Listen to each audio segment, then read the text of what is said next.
Hi, this is Lady Hatwa, and today we're going to cook a beautiful Indian dish called Goan fish curry. You can make this with any white fish pretty much, but most commonly it's made with haddock, cod, monkfish, sometimes even mackerel. I would take the skin off for the first three, but leave the skin off for the mackerel. So this dish is absolutely beautiful. It's got ginger, lemon, spices. Like most Indian dishes, it does pack a bit of a punch. It's a beautiful recipe that came from a very good friend and colleague of my husband's.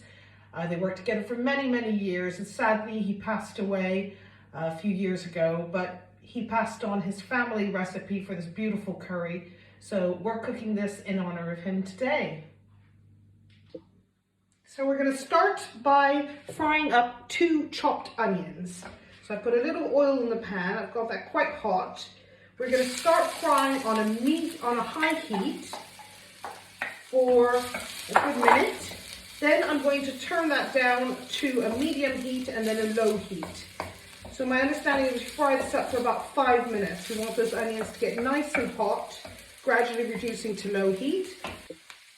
The onions are now nice and soft. They've been slow cooking for about 5 minutes. I'm going to add 1 teaspoon of turmeric. We're going to give it a very quick stir and very quickly add 1 tablespoon of water. Now he was quite adamant about this because he said the water really helps to release the power of the turmeric in the dish. So that's what we're going to go with, and I have been using this technique quite a bit whenever I use turmeric actually, and I do feel there's a difference. The next spice we're going to add is 2 tablespoons of cumin and 2 teaspoons of chili powder. And we're going to fry that on a lowish heat for 2 minutes. If it does start to get a little too dry at this point or start sticking to the pan, you can add a little drizzle of oil. The aromas are absolutely beautiful at this point, and we're going to add in 80 grams of grated ginger and 4 garlic cloves that have been finely chopped. We're going to give that a cook for about 1 minute. Again, if it's sticking to the pan too much at this point, you can add a little bit of oil. After that 1 minute, we are going to add in 2 tins of plum whole tomatoes. We're going to bring the tomato and spice mix to boil and let it bubble gently for 2 minutes. Then we're going to take a potato masher and we are going to mash it up. I've mashed that up as well as I could, and now we're going to let it simmer on a low to medium heat for 8 to 10 minutes. You want to keep this type of consistency, so if it starts to get a bit too thick, you can add a little water.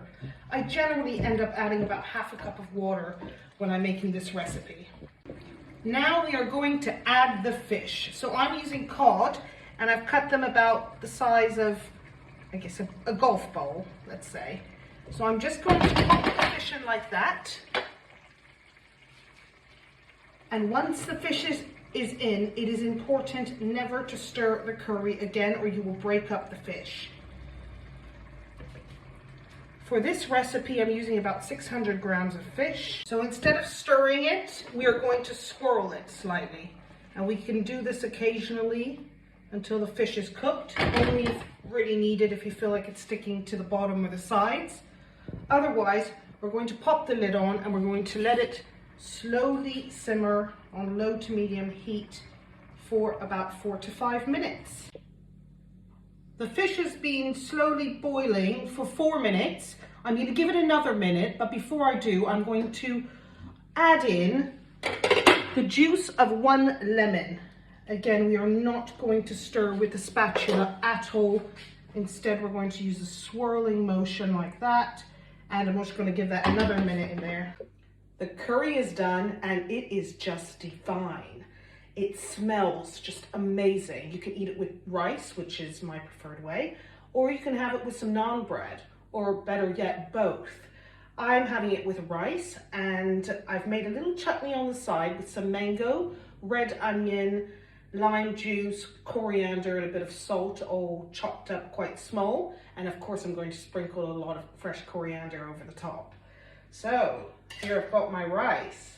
You can see these beautiful, beautiful chunks of fish.